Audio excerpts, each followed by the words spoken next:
Una vez más, bienvenidos a estos encuentros con FEDIAP, donde lo que estamos buscando es encontrarnos con muchos referentes, con muchas personas a las cuales admiramos desde distintos lugares, desde lo político, desde lo social, desde lo educativo, desde lo productivo, para que ellos nos puedan contar y a través de FEDIAP puedan contar a los alumnos, sobre todo aquellos alumnos de los últimos cursos donde estamos dirigiendo estas charlas, un poco de sus vidas y un poco qué es lo que los motivó a ser lo que hoy son.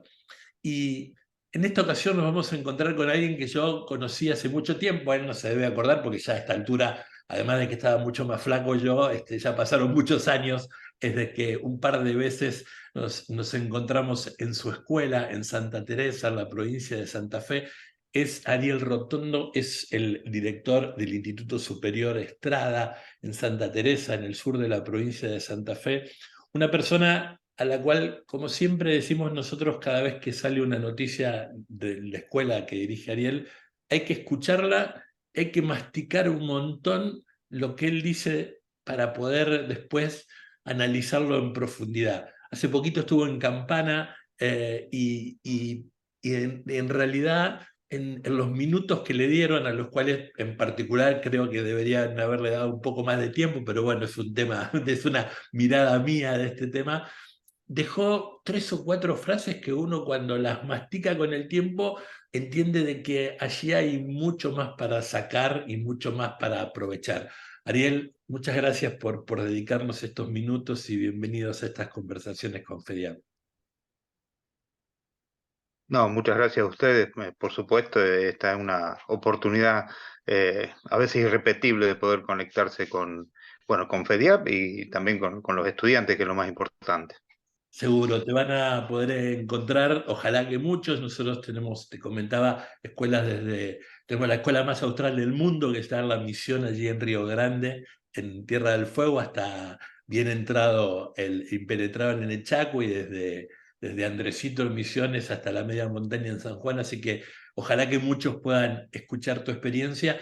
Como siempre, al principio lo que hacemos es querer ser medio, diría una tía abuela mía de hace muchos años, una especie de vieja tapialera, como decíamos en los barrios o en los pueblos, y contarnos Ujú. quién es Ariel Rotondo, de dónde vino, cuál es su historia.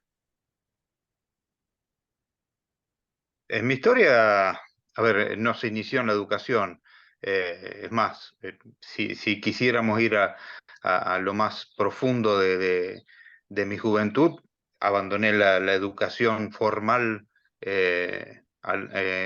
estando en el cuarto año de educación secundaria, por un montón de cuestiones que se dieron en lo familiar, en lo particular, y cuestiones que ahora están muy en el tapete, como se puede decir, en la superficie, incluso, pero en épocas, en los 80 no eran tan habladas, que tenían que ver con la discriminación, muchas veces con esta discriminación de las personas del interior que iban a la capital federal o a la provincia de Buenos Aires, que es el caso, mi caso en particular. Pero bueno, tuve una historia de discriminación, abandoné la secundaria y me dediqué a otras cuestiones, un popurrí de cosas, un poco me gustaba mucho la prensa, trabajaba en una radio, pero en sí mi vida era la de un mecánico y bueno, hasta que la informática me llevó a acercarme a la educación, primero en el nivel primario, ya hablando en los años 90, no hoy día, y hace ya más de 15 años a ser director de escuela. Cuando te pasó aquello que te pasó en cuarto año, vos habías nacido en Máximo Paz, y yo no, mal no sé, ¿no? Exacto. Y después te fuiste a Buenos Aires. Eh, y Exacto. en aquel momento, un chico joven, en los 80, estas cuestiones de discriminación, de bullying que hoy no, hoy tenemos muchas más herramientas, creo yo, en los sistemas educativos como para enfrentarlas, para abordarlas. Eh, ¿te sentiste, más allá del entorno familiar, ¿te sentiste cobijado por la escuela digamos, o la escuela de alguna manera en aquel momento casi que te empujó a decir, bueno, me voy, ya está, a los 16 años me voy, no termino la secundaria y listo? ¿Qué es lo que pasó?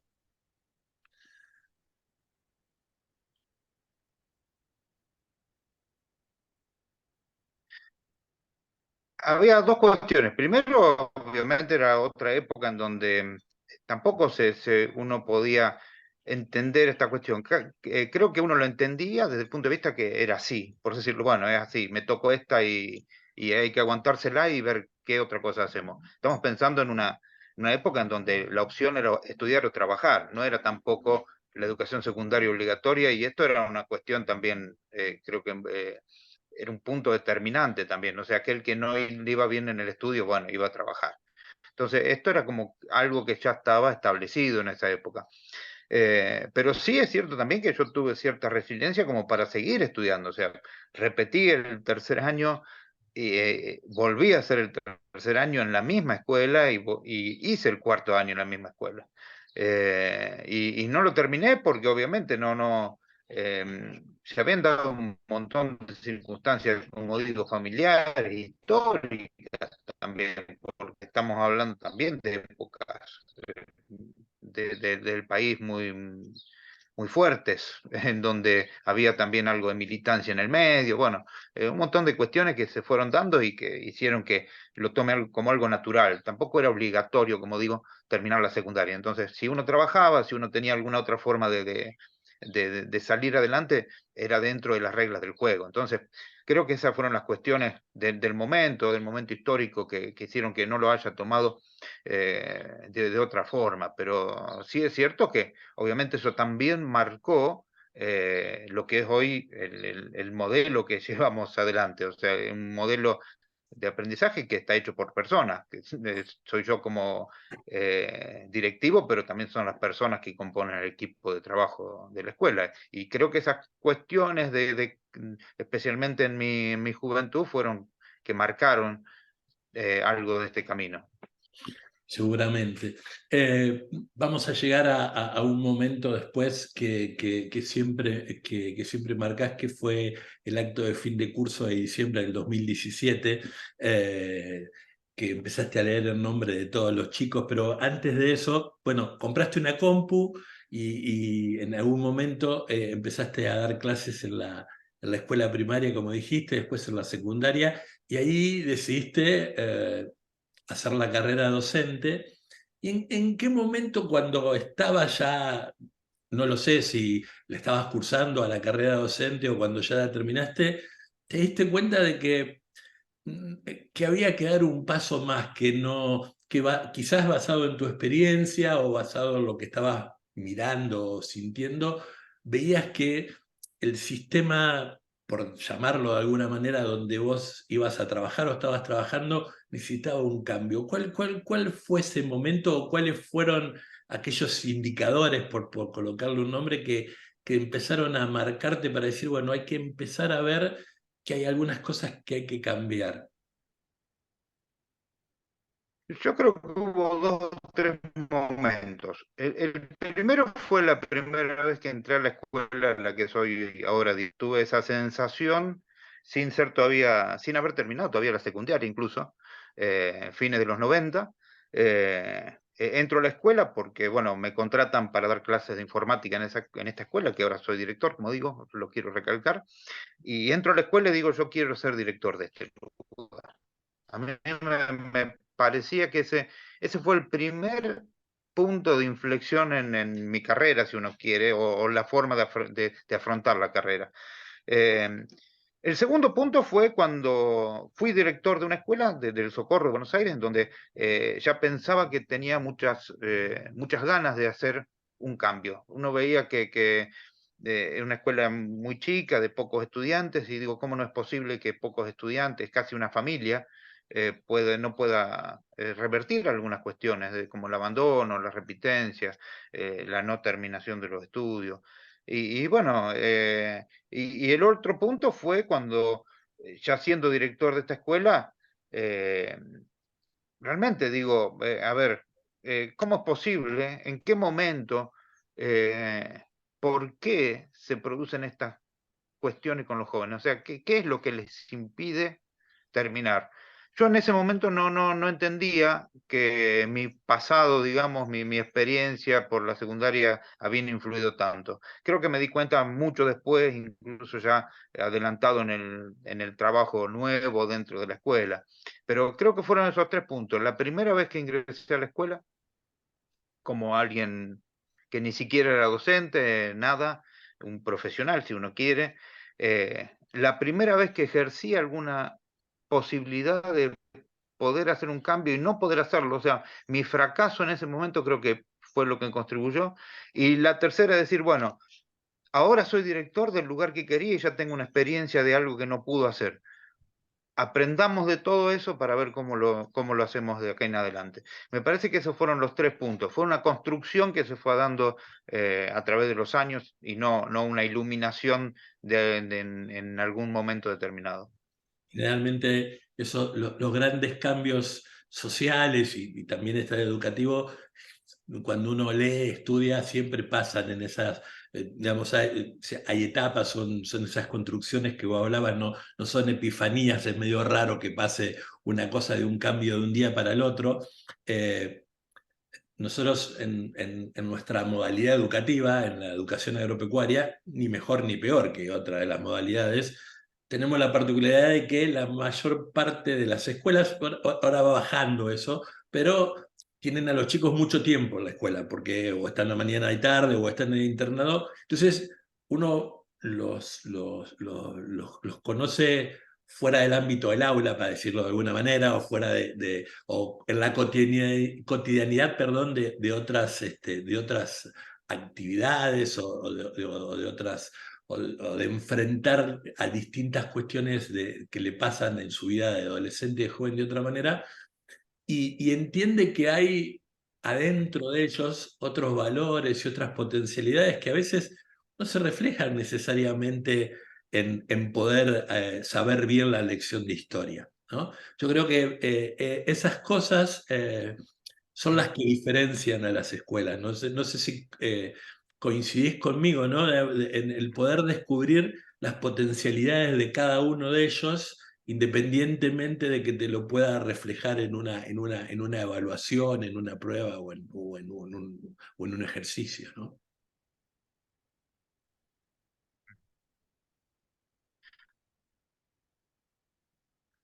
Sí, trayectoria de cada persona, o sea, especialmente cada adolescente dentro de su escolaridad. O sea, hay una trayectoria que debemos respetar. No podemos esperar que desde el primer día, porque vaya a una escuela rural, va a estar preparado para matar una gallina, sembrar las hojas. No, es un aprendizaje que se va realizando. Ni en una escuela como la nuestra, que de orientación a economía y administración, los estudiantes van a ser contadores el primer día. No tiene nada que ver. Este es un pensamiento que posiblemente se haya construido también, y no digo tampoco mal construido, porque eran reflejos de su época y por qué fueron creadas las escuelas, en principio por qué fue creada la escuela secundaria, y después por qué había los bachilleratos, y bueno, cuestiones eh, que en su época funcionaban de una cierta manera. La escuela agraria también, como bien lo dijiste, ha producido cambios a lo largo de su existencia y se van a seguir produciendo cambios. Entonces, anteriormente, los cambios no son automáticos, no son de un momento para el otro.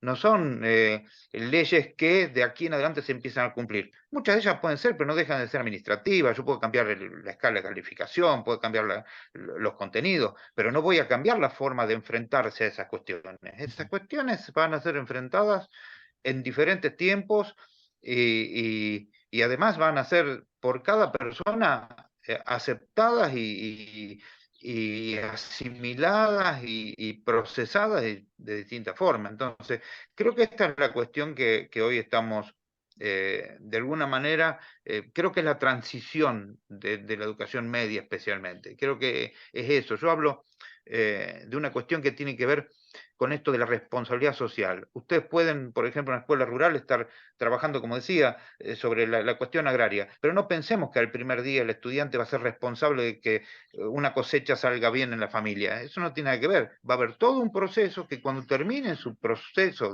y su trayectoria educativa, ahí sí se va a transformar en una responsabilidad social, digamos, ahí sí van a ser responsables. Y esa construcción en donde nosotros tenemos un protagonismo importantísimo como institución y la docencia en especial por el contacto que se tiene con cada uno de los estudiantes. Entonces, creo que esa responsabilidad, que es corresponsabilidad con la familia también, es la que tenemos que estar hoy día poniéndole especial atención, poniendo un énfasis en este momento mucho más que en otras épocas históricas, porque hoy la sociedad es mucho más compleja que lo que era hace 20, 30, 40 años, por ejemplo, cuando yo estaba cursando esa educación secundaria. Seguro. Cuando leía algo de lo tuyo o alguno de los reportajes, en dos o tres lugares marcabas el final del ciclo lectivo del año 2017, cuando seguramente a lo mejor ha pasado también en otros años, vos leías el nombre de los compañeros que no habían podido culminar con los egresados de ese año y veías que en los chicos que egresaban había cierta tristeza, algunas lágrimas por los que habían quedado en el camino. Y decías en alguna de esas notas que eso fue que internamente, no sé si es el verbo que utilizaste, pero que te sacudió mucho y que te movilizó para pensar qué era lo que pasaba, por qué estos se habían quedado en el camino, porque el desgranamiento es un drama de nuestro sistema educativo que, digamos, esto me hago cargo yo de lo que digo, no está ni analizado ni abordado de manera seria del tiempo que yo vengo desde el 82 que vengo trabajando en el sistema educativo. A partir de ese momento, decías vos en las distintas notas que yo leía, a vos se te produjo algo adentro. Ya sabemos, y también me hago cargo yo del éxito del trabajo que están haciendo con tu equipo docente. Te quería preguntar, antes de que nos cuentes lo más someramente posible, para no tampoco robarte mucho tiempo, cómo tenés estructurada la escuela. ¿Cuánto te llevó o fue muy fácil romper la pared de alguna manera o el modelo mental de tus compañeros, de tus colegas docentes para decir, bueno, tenemos que hacer algo distinto? ¿Fue complejo, fue duro, fue difícil? ¿Lo entendieron desde un primer momento? Yo entiendo que, a ver, fue crítico. Más allá de lo difícil, lo complejo, creo que fue crítico en el sentido de poder entender que era necesario hacer algo y que no se sabía cuáles iban a ser los resultados. Creo que ese es el temor más grande y a veces es lo que hace que nos inmovilicemos. Esto que comentaba de nombrar a los estudiantes que habían quedado en el camino, no es solamente una cuestión bueno, decir, tantos estudiantes quedaron, no, sino esto de alguna manera naturalizar que durante el camino no hicimos nada, porque no había que hacer nada, porque no se podía hacer nada. Entonces, ponerse a pensar eso nos pone en una situación de tensión, porque también de alguna manera nos culpabiliza. O sea, no podemos ser inocentes ante esto, como diciendo, bueno, es la culpa de la familia, es la culpa de la sociedad, es la culpa de los planes de estudio, es la culpa de. No, a ver, ¿qué parte nuestra es responsabilidad? De cuándo nos detuvimos a pensar en esas, si se quiere, víctimas del sistema educativo. ¿Cuándo nos detuvimos, incluso con los demás, con los que seguían adelante? ¿Cuándo nos detuvimos a pensar en eso? Entonces, esta situación de crítica en el pensamiento de alguien que dice, bueno, pucha, no me había dado cuenta de eso. No, yo, claro, repetía, no, le iba mal en una materia, yo lo hacía ir a una mesa, en la mesa no rendía, eh, y después abandonaba. ¿En qué momento yo no me di cuenta de lo que estaba pasando? Entonces, esto nos pone en tensión con nosotros mismos. Por eso creo que fue un momento crítico. Más allá de eso, en lo personal, como directivo, eso me llevó mucho tiempo, por lo menos me llevó el tiempo que es ver qué pasaba con cada uno de los estudiantes que ingresaban en el momento allá por el 2010 y cuando terminaba en el 2015, a ver qué pasaba esos 5 años. Era un tiempo que teníamos que pensar. En el medio, obviamente, trabajábamos con algunas cuestiones, especialmente con aquello de sensibilizar a todos los actores y entender que no podíamos dejar pasar esto de que los estudiantes repitieran y abandonaran como si nada fuera. Entonces, eh, hubo distintas cuestiones, pero sí, insisto en esto de que es un proceso crítico, que esto de pasar de un estado de, no sé si de comodidad, pero por lo menos un estado normal de situación, aunque los resultados no sean los esperados, los óptimos, a un estado que no sabemos qué es lo que va a pasar, es un pasaje difícil, crítico, y que obviamente necesita un tiempo de asimilación, un tiempo de proceso y un tiempo de aceptación de que los errores también no son parte una derrota, sino que son parte de un aprendizaje. Totalmente. Y con las familias qué pasaba en ese tiempo? Porque te dedicaste, como decías, a analizar uno por uno la trayectoria educativa o el tramo formativo de los alumnos. Y en las familias, ¿qué pasaba? Porque imagino que habrán activado mucho más el contacto con las familias en todo ese tiempo, ¿no? Que solo el hecho de, no sé, una reunión para entregar el boletín, por decirlo de alguna manera, ¿no? Con la familia es también muy complejo, porque hay algunos otros factores, especialmente la cultura escolar. ¿Qué digo de cultura escolar? Los propios padres, los estudiantes que estaban en ese momento cursando, habían cursado también, muchos de ellos, especialmente, la educación secundaria, y habían tenido un resultado, y muchos de ellos llegaron a ser profesionales o, bueno, ocupar algún lugar en la sociedad eh, que uno podría de alguna manera identificar con su trayectoria educativa. Sin embargo, bueno, volvemos a cometer este error de pensar solamente en aquellos que han llegado. Incluso, bueno, había familias que me decían, bueno, pero de aquí salieron ingenieros, abogados, arquitectos, médicos. Y esta es creo que es una equivocación de principio, pero una equivocación formada a través de la cultura escolar. ¿Por qué? Porque los que lograron terminar la secundaria tienen una visión que no es la misma que aquellas que no la empezaron o no la terminaron. Entonces, nuestra responsabilidad también es escuchar a todas esas voces. Mm. Y obviamente esta cuestión de la cultura también tiene aparejada una forma de estudiar, de aprender, que es diferente hoy con los medios de acceso a la información que existen. Entonces, confluían un montón de cuestiones y variables para tomar decisiones. Obviamente, como lo hacíamos con reuniones con los padres, en donde no muchas tampoco, pero sí numerosas y con una cierta, no una cierta, sino con una apertura más a escuchar que a hablar y a decir lo que uno pensaba, sino abrir los oídos, eh, mucho los ojos para notar a ver cuáles eran las perspectivas que se tenían de una nueva educación. Entonces, este proceso es complejo porque, y vuelvo a decir algunas cosas que lo dejé ver en otras preguntas, pero nosotros como especialmente en educación media tenemos una responsabilidad que excede todo eso que la sociedad quiere. Nosotros venimos a cambiar el mundo.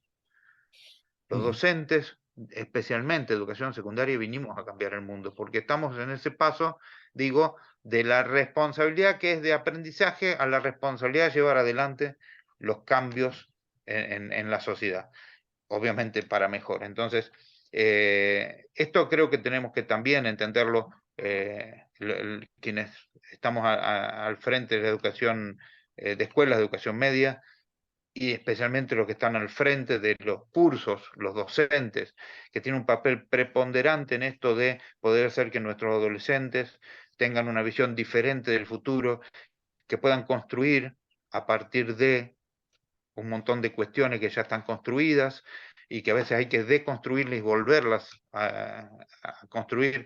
¿Qué es lo que pasó con nuestro modelo? No necesitamos material adicional, sino que tratamos de mezclar de alguna manera lo que teníamos para lograr un resultado diferente. Creo que eso es lo que nosotros como docentes y como directivos tenemos que tratar de entender primero y después de tratar de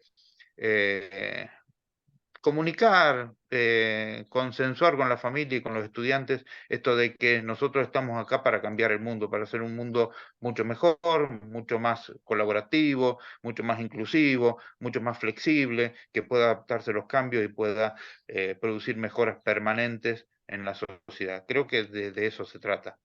Como digo, no existe otra manera, creo, que la educación para construir un mundo diferente. Concuerdo muchísimo con lo que decís.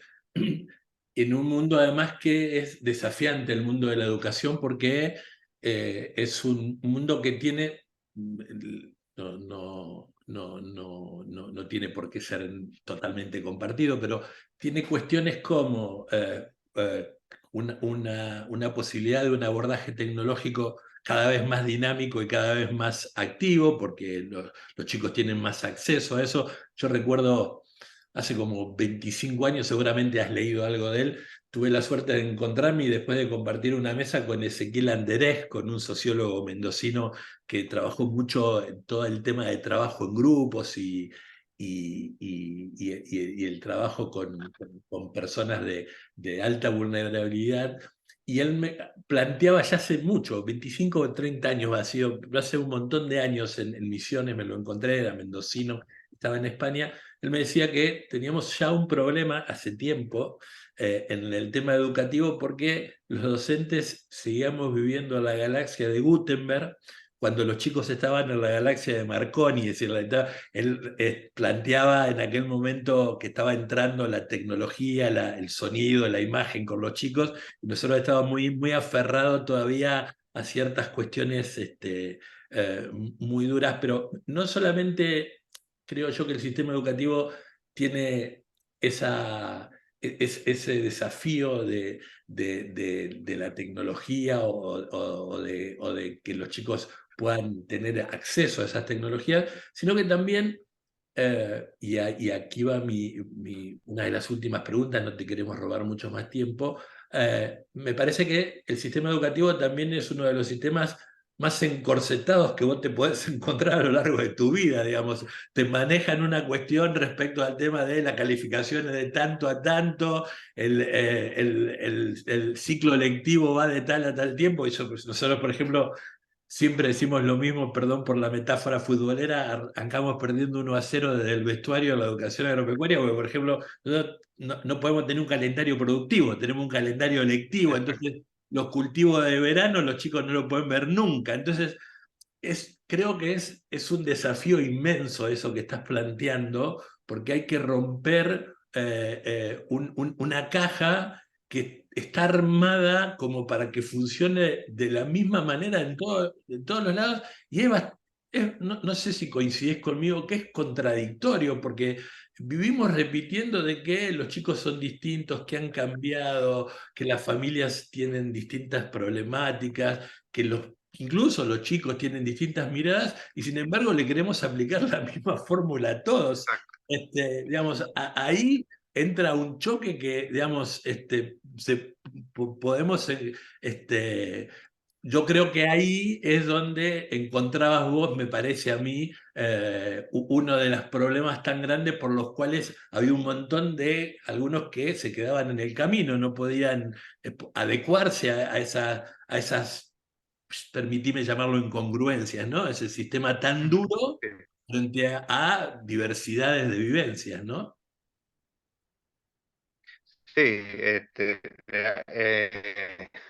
a lo largo de la charla, eh, yo hablo de 4 limitantes para, es un corset realmente, es una caja que encierra un montón de normativas que lo que hacen es limitar la autonomía, el poder desarrollar en plenitud un proceso de aprendizaje, un proceso de enseñanza-aprendizaje. El segundo, el de los recursos, esto necesitamos, las escuelas necesitan recursos de lo tecnológico, pero también en lo humano, también como para trabajar, en formación también humana.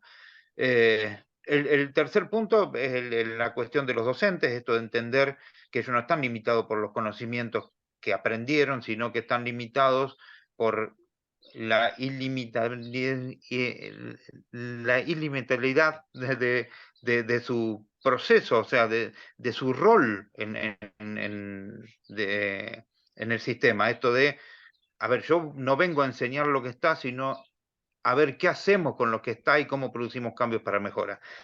Y la última es la obligatoriedad, esto de pensar que todos los estudiantes van a aprender lo mismo en el mismo momento, ya es, cuando hablamos de obligatoriedad, estamos pensando en otro tipo por lo menos otro tipo de recurso pedagógico que tiene que ver con esto, con los tiempos de cada uno, con los avances que hace cada uno de los estudiantes. Yo hablo siempre de que cada estudiante es una escuela, entonces tenemos que pensarlo así. Creo que estas 4 limitantes son los que hacen que el sistema no funcione como debería funcionar. ¿Qué tenemos que hacer nosotros los que estamos en la gestión? Ver cómo hacemos para hacer que esos limitantes puedan extenderse lo máximo posible.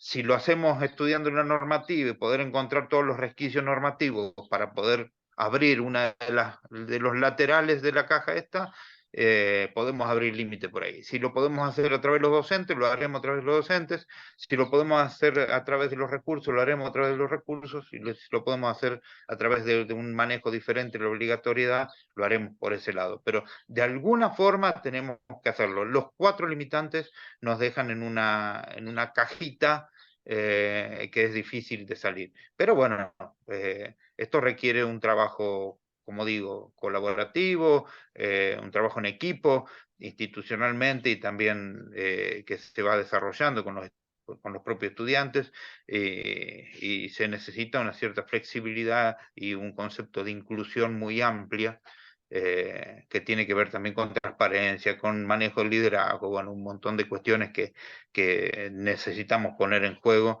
y aprovecharlo al máximo, digo, para poder desarrollar modelos pedagógicos que sean efectivos.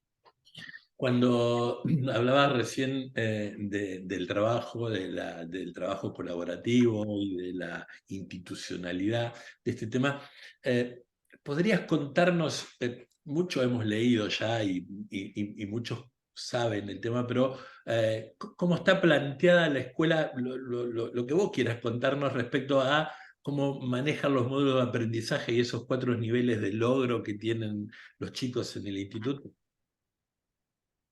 A ver, el modelo, viene un resumen eh, muy breve. Se basa en 4 cuestiones. La primera, el manejo de los contenidos, la selección de los contenidos, la articulación de los contenidos y poder clasificarlos en aquellos que son básicos, que nosotros pensamos que son aquellos que me permiten seguir aprendiendo otros contenidos. Los importantes, que son los que nosotros relacionamos con los proyectos en los que trabajamos. Y los necesarios, que son aquellos que están relacionados con el proyecto de vida y la vocación de los estudiantes. Nosotros obviamente que estos cambian, y que no son por cada curso, sino que tienen que ver con la trayectoria de los estudiantes precisamente.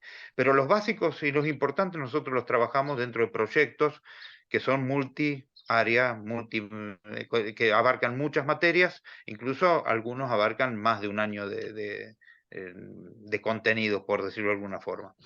Entonces, los articulamos estos y los acomodamos en espacios dentro de la escuela.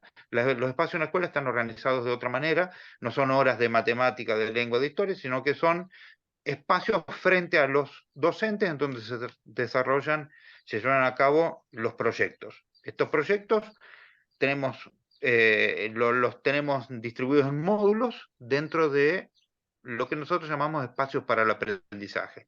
Esos módulos tienen que ver con especialmente todo lo que es el interés, la actualidad, todo lo que tiene que ver con el contexto y que están mucho más cerca a los estudiantes. Después trabajamos con los roles docentes, donde nosotros decimos que el docente cumple la función de motivador, de guía y de validador de los aprendizajes, especialmente este último, es esta cosa que tiene de poder determinar nuevos logros a la medida de cada uno de los estudiantes. Y finalmente, la cuestión que tiene que ver con los aprendizajes. Entonces, estos logros tienen un nivel que tiene que ver con la colaboración. Son logros que se retroalimentan en el sistema. Es lo que reemplaza en nuestro caso cada una de las materias. Nosotros hablamos de 4 logros. El primer logro, que no significa que estén aprobados en cada una de las materias que tienen que ver con el proyecto que se está llevando adelante, pero este primer logro es cuando el estudiante entiende que es necesario que lo ayuden para obtener algún logro. El segundo nivel es cuando lo ayudan a obtener un logro. El tercer nivel es cuando pueden alcanzar esos logros de forma autónoma, que pueden lograr los objetivos solos, sin ayuda de otro. Y el cuarto nivel es cuando pueden ayudar a los demás a alcanzar los logros. Esto hace que las mejores calificaciones sean las de aquellos que permiten que los de menores calificaciones vayan alcanzando nuevos objetivos. Entonces, este sistema colaborativo hace precisamente que la calificación no sea solamente los aprendizajes que se han alcanzado, sino que tiene que ver con las habilidades, especialmente que se han alcanzado, y además el nivel de colaboración para que los demás puedan alcanzar niveles de aprendizaje superiores. Esto para nosotros es muy importante y tiene que ver con esta posibilidad de entender en el proceso de aprendizaje que no se aprende solo, que es necesario hacerlo en comunidad, de manera colectiva, y que los logros alcanzados influyen en los resultados del resto de la sociedad, si se quiere, el resto de la comunidad, en nuestro caso, el resto de los estudiantes de mi curso o de otros cursos, por supuesto. Me hace lo último que explicabas, me hace acordar mucho no sé si alguna vez tuviste oportunidad de leerlo, hay muy poquito en castellano, a Roger Cusenier, que es un pedagogo francés que murió en la década del 70, y él planteaba lo importante del grupo de los alumnos como valor de aprendizaje, la actitud de la relación prioritaria en la elaboración del proyecto de vida de cada uno, digamos, el grupo donde estaba Cusenier trabajó mucho ese tema. Tiene un libro muy famoso que se llama Pedagogía del Aprendizaje, que no sé si está traducido al castellano. Yo digamos, por haber trabajado muchos años en la educación por alternancia, que la cuna fue Francia, lo teníamos ahí. Me muero por preguntarte una cosa frente a esto que es tan novedoso y además por otro lado tan motivador.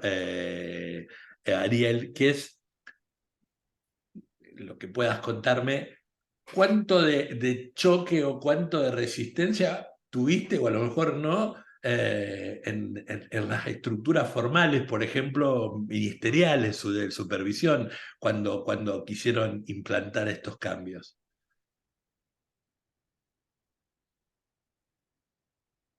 Realmente no puedo decir que tuve ni siquiera observación en cuanto al modelo que nosotros quisimos llevar adelante. No podría decir, tengo que ser honesto, no podría decir por qué no nos han nunca en todo este proceso haber observado más detenidamente lo que estamos haciendo. Yo no puedo decir que hubo una atención de ningún tipo en cuanto a lo que estamos haciendo. O sea, ni en ni desde el punto de vista de conocer para impedir o permitir, o desde el punto de vista de conocer para imitar, bueno, mejorar, etcétera. Ujú. Mm, yo lamento realmente eso, me hubiese gustado, y creo que después de ya varios años de llevarlo adelante, no creo que pase. No sé qué puede pasar. A lo mejor sí esto de tomarlo como, no sé si ejemplo, pero sí como una motivación como para poder hacer que otras escuelas inicien cambios de transformación en sus instituciones. Eh, pero digo, no, no, la verdad que me hubiese gustado que hubiésemos tenido una mirada diferente desde la, como bien lo dijiste, de la cuestión de las autoridades, no desde otro punto de vista, porque creo que en el ámbito académico seguimos teniendo creo que un punto de atención importante. La prensa sí ha estado siempre pendiente de lo que nosotros estamos haciendo, a pesar de pasar los años, siempre estamos en un nivel de notoriedad importante que para nosotros es muy útil también y creo que es útil para todos, para esto de entender que son posibles los cambios. Así que no podemos desmerecer esta cuestión, pero nos faltaría esa cuestión, si se quiere, sistemática en cuanto a quienes tienen que implementar luego los cambios en el campo de batalla, como se digo, si estamos hablando de esta guerra en donde quedan un montón de víctimas en el camino. Sí, me hubiese gustado otra repercusión oficial, pero bueno, a lo mejor no va a llegar el momento, nunca es tarde, si las cosas no se hacen, nunca es tarde para hacerlas. Así que bueno, esperemos que alguna vez suceda. Y hay veces, yo escribí hace poco, me invitan a escribir en un blog que es en general de política, no de política partidaria, sino digamos de los sistemas políticos, y bueno, y de vez en cuando me invitan a escribir sobre educación, y yo planteaba hace poquito en una de las últimas, perdón por la autorreferencia, ¿no? Decía, bueno, si nos ubicamos ahora, después de estos años de pandemia, aquel libro que escribió Jean Echeverry hace unos años sobre la tragedia educativa, quizás hoy debería llamarse la desidia educativa, porque lo que estás planteando tiene que ver con una especie de una anomalía que no es solo reflejo de la jurisdicción, digamos, es cuando vos, Mm, a nosotros nos pasa por el lugar donde estamos, como te decía al principio, pasillar muchos ministerios, digamos, por ayudar a las escuelas. FEDIAP tiene representatividad, por decirlo de alguna manera, en 20 de las 23 jurisdicciones. 24 si ponemos Ciudad de Buenos Aires, porque Ciudad de Buenos Aires también tiene una escuela agrotécnica, por más que parezca rara, tiene una escuela agrotécnica dentro de la Facultad Veterinaria de la Facultad de Veterinaria de la UBA, pero nosotros ujú, estamos prácticamente en la mayoría de las provincias con alguna representación, y hay veces que vos decís, pero no lo digo ni como una crítica y además tampoco ni a un gobierno, a mí en particular y en FEDIAP desde hace muchos años, gracias a Dios, habla del Estado. Después que el que gestiona el Estado será Juan o Pedro, digamos, mm, no lo partidizamos ni lo ideologizamos. Pero hay veces que te sentás a hablar con algún funcionario, con algún supervisor, y vos decís, poco y nada le interesa realmente lo importante, mm, en ese sentido. Pero lo digo con lástima, pero con lástima no de lástima a la persona, lo digo con lástima sobre todo por dos cosas. Primero, y ya vamos terminando, primero por lo que vos decías, esta historia de los que se quedan en el camino, digamos, y en realidad son a esos que se quedan en el camino es muy difícil recuperarlos. La pandemia nos ha mostrado la peor cara de todo eso. Como números oficiales hablan de 600.000 chicos fuera del sistema. Cuando vos hablás con algunos que todavía te quedan de amigos dentro del ministerio, esas cosas, están hablando de muchos más que 600.000 ujú, afuera del sistema, y con otros cuantos que también te debe pasar como director, volvieron al sistema, pero la cotidianidad todavía no la ha vuelto a poder tomar, a pesar de que haya pasado ya un año de la, entre comillas, normalidad que haya vuelto. Pero Sí. por un lado esa historia y por otro lado no entender que en educación un día que pasa no es un día más, sino es un día menos que tiene el chico de posibilidades para aprender, para crecer, para potenciarse, para poder crecer en comunidad, para poder aprovecharlo.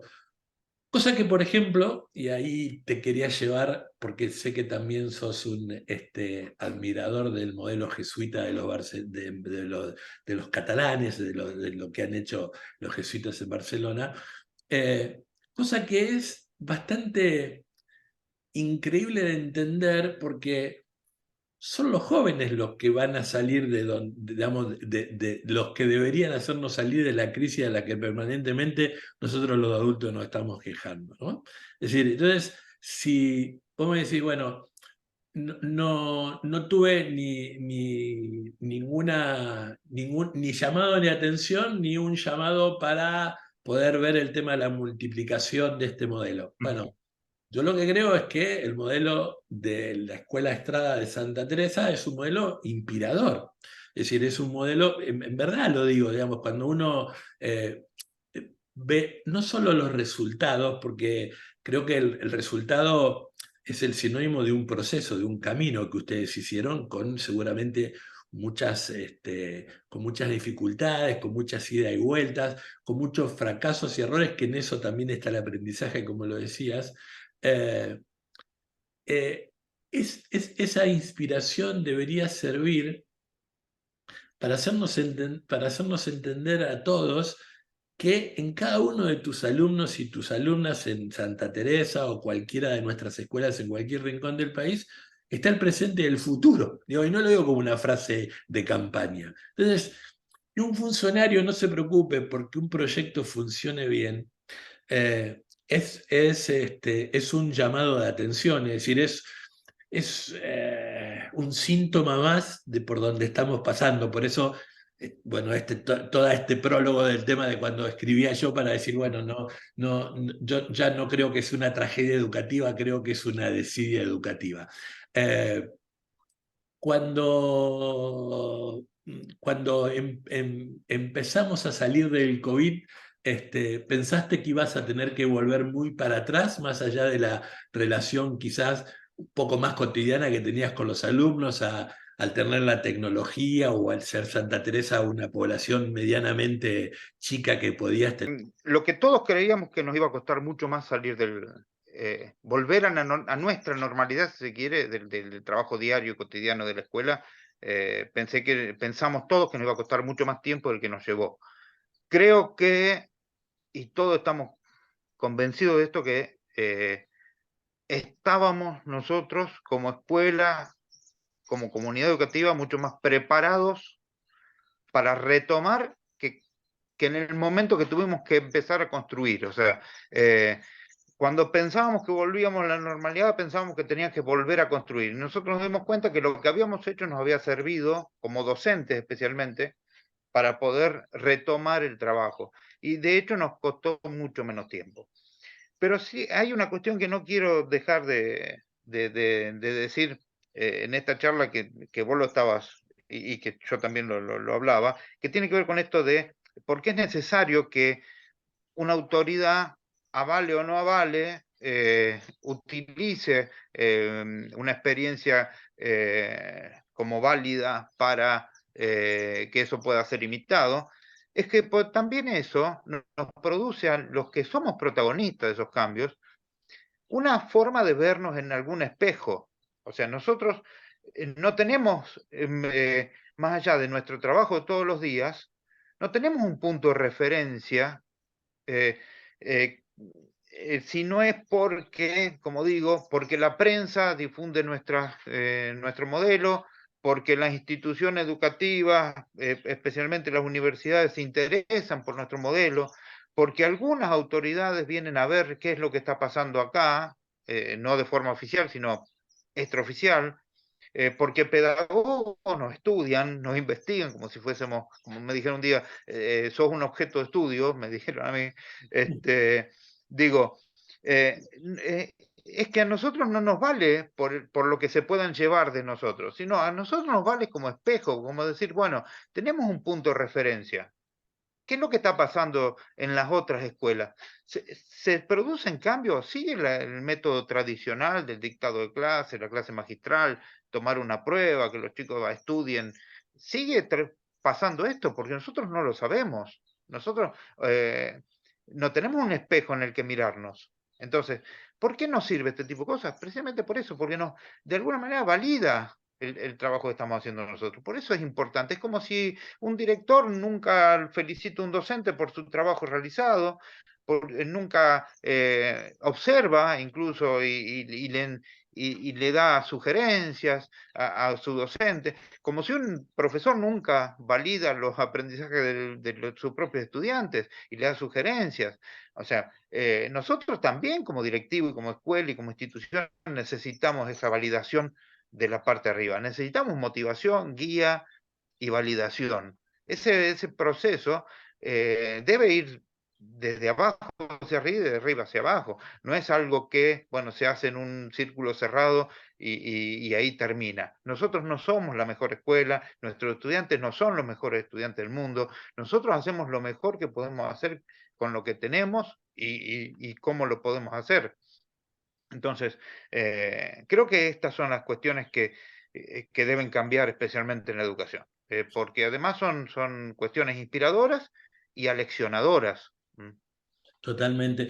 Eso es muy importante lo que decís porque no hay forma de medirlo, digamos. ¿Cómo comparás y cómo, por otro lado, también creo yo, cómo te motivás a mejorar y a decir, bueno, che, mirá, frente a estos 2 o 3 ejemplos, hay cosas que yo debo, no sé si mejorar, pero potenciar, tengo que mirarlas de otro lado, qué sé yo. Es complejo. La educación nos ha llevado a esto. La educación no, porque es una cuestión muy abstracta. El sistema educativo nos ha llevado a esta cuestión de los kiosquitos y de que cada uno no esconde, sino que cree que con lo que hace más o menos está manejado.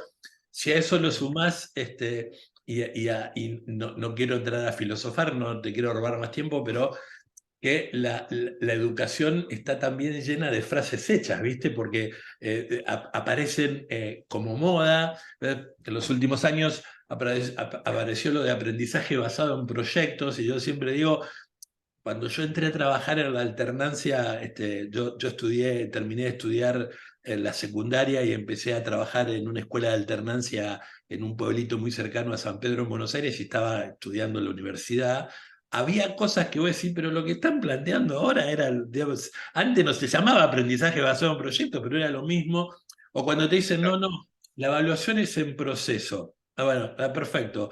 Pero vos le pones una nota cada trimestre, pero entonces digamos, ¿cómo se compatibiliza eso? Bueno, esas cuestiones hacen que los sistemas educativos sean cajitas, en una caja grande, cajitas totalmente compartimentadas, donde no nos hacen mirar para mejorar, porque tu humildad recién planteaba eso, ¿no? Es decir, yo no soy ni la mejor escuela, ni mis chicos son los mejores alumnos del mundo. Yo lo que quiero es el efecto espejo, pero además, por otro lado, esta historia de que me validen un proyecto, pero además, por otro lado, que yo lo pueda mensurar para esta historia, que yo pueda, de alguna manera, ver que lo que estoy haciendo vale la pena. Yo en particular, y muchos del sistema educativo, para tu tranquilidad, creemos que vale y mucho lo que están haciendo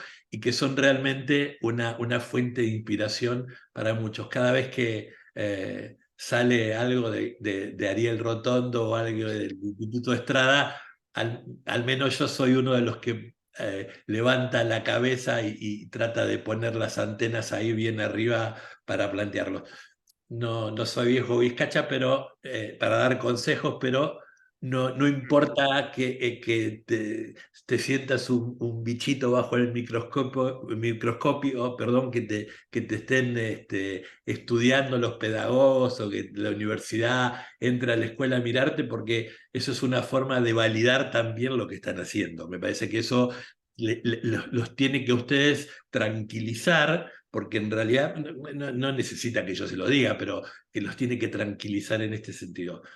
Te queremos felicitar, te queremos decir que te admiramos mucho, que ojalá, como te dije al principio, hubiera mucho más directivos como vos y muchos más equipos de trabajo como vos, con esta posibilidad de poder entender que en cada uno de nuestros alumnos hay un potencial ciudadano que en el futuro puede hacer mucho mejor a nuestra Argentina, pero sobre todas las cosas, que cada uno de nuestros docentes entiendan que al menos en este nivel que trabajamos, que es en el nivel medio, en el secundario, estamos para cambiar el mundo. Ariel, te felicito, en verdad, fueron unos minutos que lo hemos aprovechado muchísimo. Queremos agradecerte el tiempo y seguramente los chicos que en las próximas semanas verán esta casi hora que estuvimos charlando juntos van a saber que en el sur de Santa Fe hay una escuela donde poder mirarse. Bueno, muchas gracias por la invitación, por el respeto de tu parte y de todo FEDIAP, obviamente, y agradecidos por la devolución tuya recién y en nombre de todo el personal de la escuela. Te mando un abrazo grande y a cada uno de los que trabajan allí la admiración que tenemos por lo que están haciendo. Un abrazo grande. Muchísimas gracias.